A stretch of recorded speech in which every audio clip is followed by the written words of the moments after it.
ねみたいな感じで言われて。ほんまにしてやったからね、主人は嫌だと思って。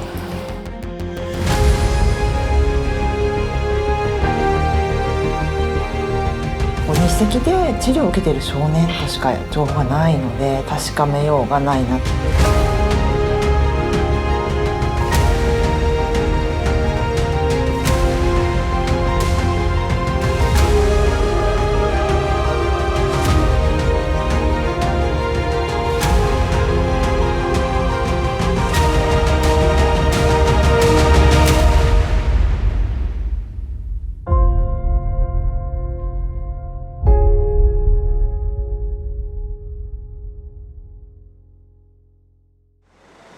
広島市の平和記念資料館。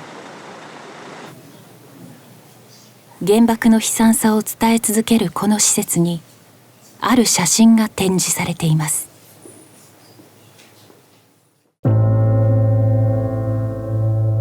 顔や腕にひどいやけどを負った少年が医師の治療を受けている様子が写っています。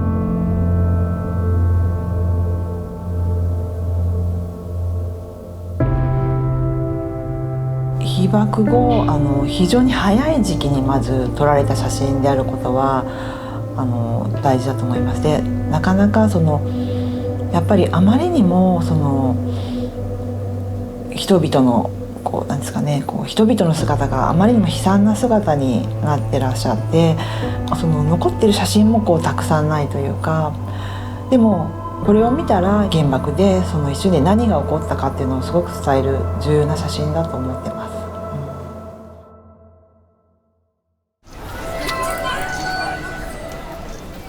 戦後78年目の夏、この写真の少年が誰か判明しました。始まりは資料館にかかってきた一本の電話。自分のお父様が写ってる写真があるというお話だったので、どの写真のことをおっしゃっているのかをまず確かめたと思います。その写真こそやけどの手当てを受ける少年でした。分かっていたのは被爆から4日後の広島赤十字病院で撮影されたということだけ。その写真を撮った方が例えばその時お名前を例えば名字でも記録してらっしゃるとかどこにいた方であるとかっていうその記録があればいいですけど、本当に私たちもこの日赤で治療を受けている少年としか情報がないので、ちょっとそれ以上は確かめようがないなとは思ってましたね。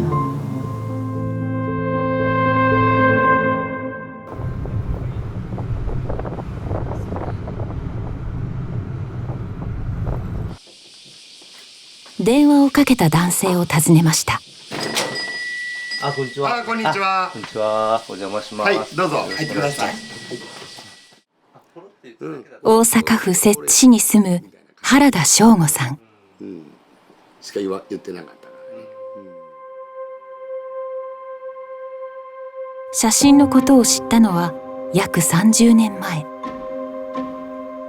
両親と広島の平和記念資料館に立ち寄った時でした。だから僕ら行くまでは全然ほんま知らなかった。原爆資料館に行った時にこれ俺やねんっていうのを聞いて、あ、そうなみたいなだけやってんけど、うっすら覚えてましたけど、まさかそれが親父やっていうのはその時は意識はなかった。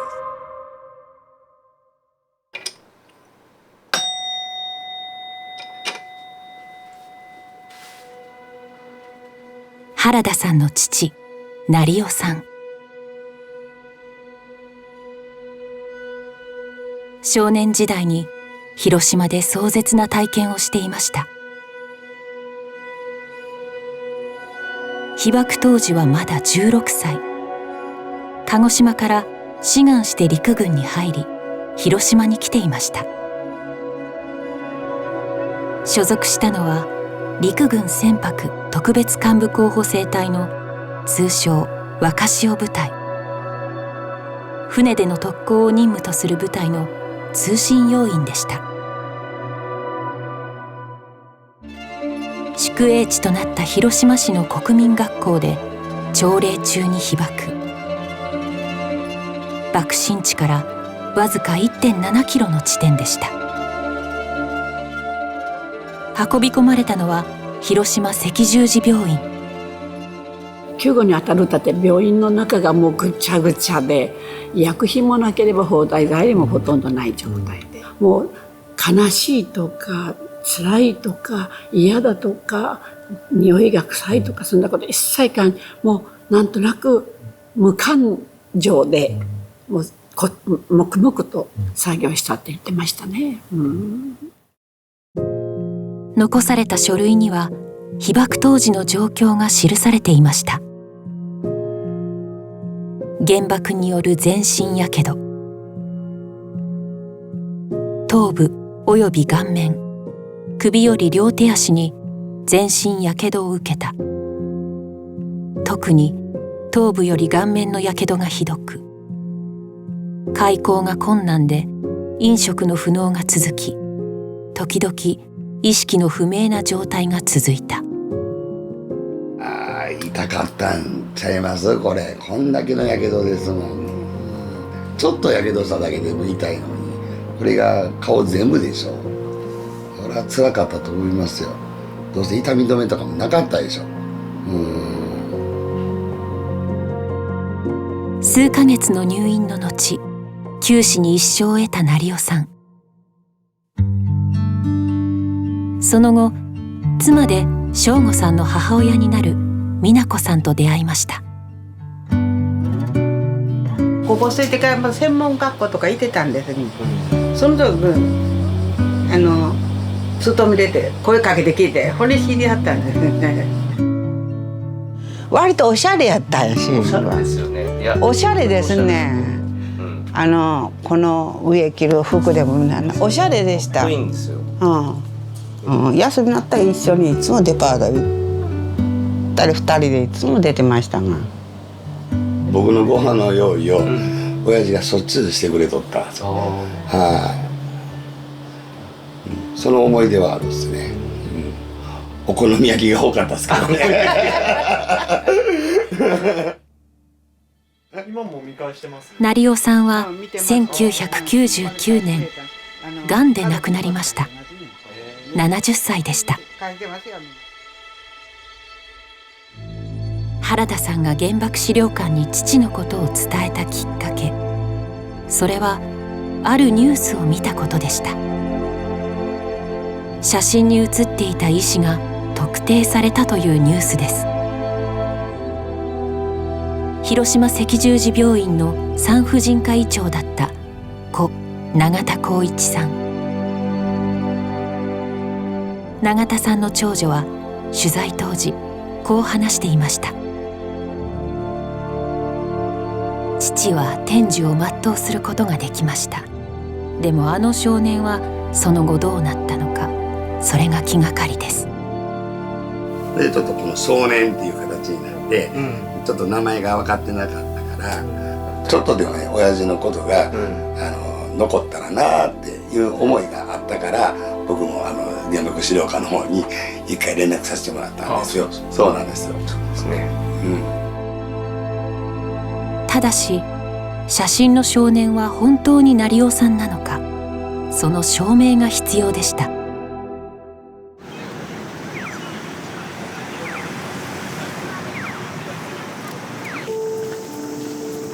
取材班は人物鑑定の専門家に調査を依頼。こんにちは。ありがとうございます。すみません、こんな東京歯科大の橋本正嗣名誉教授。多くの事件や事故で被害者の特定をしてきた人物鑑定のスペシャリストです。資料館の写真と家族が持っていた原田成尾さんの写真を比べてもらうことに。注目したのは耳。これは病院で撮影された画像の耳、映ってる耳の部分なんですね。それでもう一つは同じ年に広島に行った時の画像と、上に載ってる画像を徐々にかぶせていくことになるんですね。これで上の画像と下の画像がほぼ50-50で入ってるんですね。でこういう輪郭もこういうところの特徴もほぼ変わっていないと。そしてさらに進めていくと、これでもう 80% が広島に行った時の画像と、そうするとこれは同じ人間の耳と考えざるを得ないということなのかなと思いますけどね。原爆投下後の8月10日にその赤十字病院で撮影されたという画像上に写っている人物は原田さんの顔写真と比較した結果として、両者は同一人の可能性が極めて高い。だから極めて高いというのは鑑定人としては同一人だと考えて書いています。鑑定した写真すべてで体の特徴が一致。これが年齢的に近い時ですから、これもそれは言えない。78年間わからなかった写真の少年がようやく明らかになりました。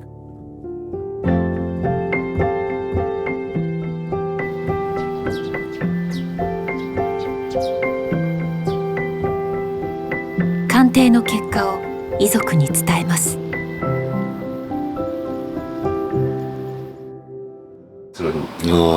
よかった、嬉しいな。どうですか、お母さんは。胸いっぱいや。胸いっぱいな。ね。ほんまにしてやったからね。まあ親父が生きてなかったらね、ずっと生きてなかったら僕らもね生まれてないやろうし、子供らも生まれてないやろうし、まあ親父の子供でよかったかなっていうのは思いますね。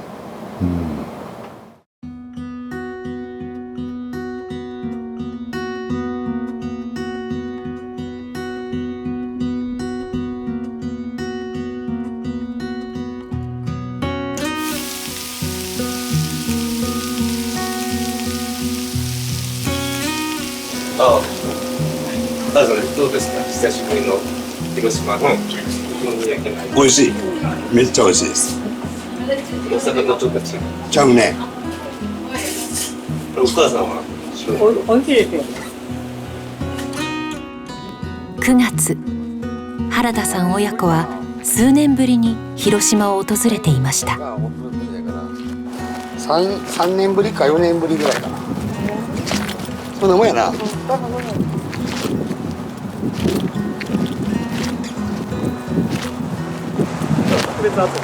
暑いね。父、成夫さんの足跡をたどります。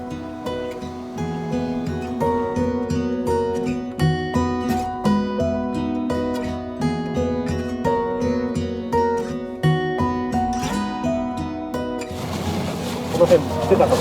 出ないかもわからないね。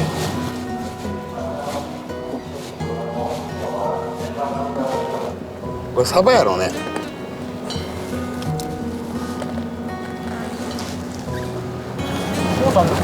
あるっすよ。親父とよう連れて行ってくれたっすね。須磨の海釣り公園に行ったんですかね。でクーラーボックス紐が外れてね、電車の中でアジとサバだらけなんて思って一回大変な思いしたことあるんですよ。お父さん片付けたの？僕と2人で片付けて、ほんならもうその車両誰もおらへんかったっすね。臭くてそんな思い出があったっすね。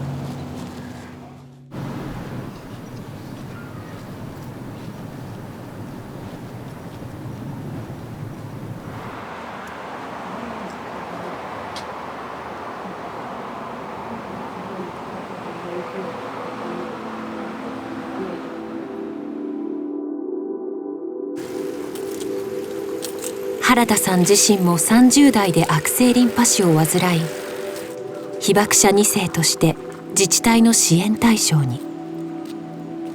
骨髄移植を受け、なんとか命を取り留めました。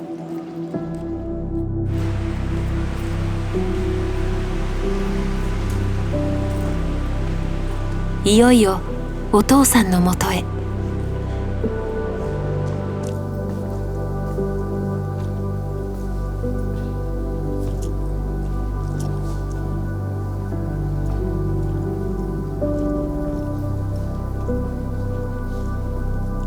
父の被爆体験に再び向き合います。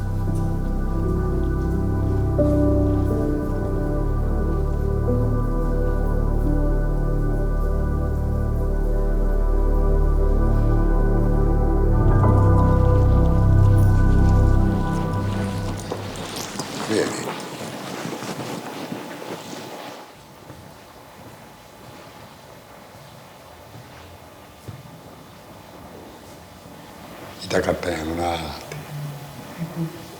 まあやけどなんとは言うとったからね、ようあそこまで治ったかなみたいな思いますね。まあ先生の手当てのおかげやったんちゃうかなって。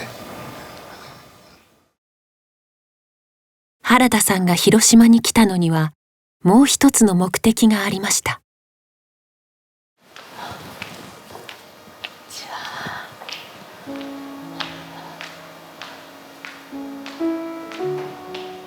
今日はわざわざありがとうございます。とんでもございません。永田と申します。永田陽子さん。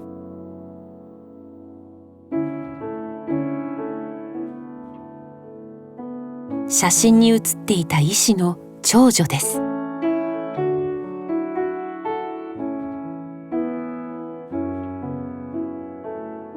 医師が自分の父だと分かった時、少年のその後を気にしていました。先生がこうやって治療してくれたんで、親父も生きることができましたんで。そんなことないです。やっぱり生きられるお力があります。でもね、本当に大変な怪我とか。はい、ありがとうございました。とんでもございません。本当に。でも嬉しいございました。お話伺った時に、ね、ご存命でこうしてご子息までお出来になってお孫さんもいらっしゃる。そうですね。主人もね、めっちゃ喜んでました。看護師さんもみんなに本当してくれはったからね、ここまで見られてることにまでやっちゃってる。そうですか。被爆直後、絶望的な状況で顔を合わせた医師と少年。78年の時を超え、その家族が再びこの広島で出会いました。感動しましたね。はい、ここまでになるとはほんまに夢にも思ってなかったです。はい。原田さんにしてもご家族とかいろんなご親族とかご本人の苦しみのその後ろにいっぱいたくさんの苦しみがあって、突然その日常をの前触れもなく日常をこうして奪われた方、何万の方々のことを思うと、私たちの今をもっと無事である毎日を喜んで生かしていただかなきゃいけないのかなと、そんな感じがします。原田さんと永田さんの写真は今も被爆の実相を伝え続けています。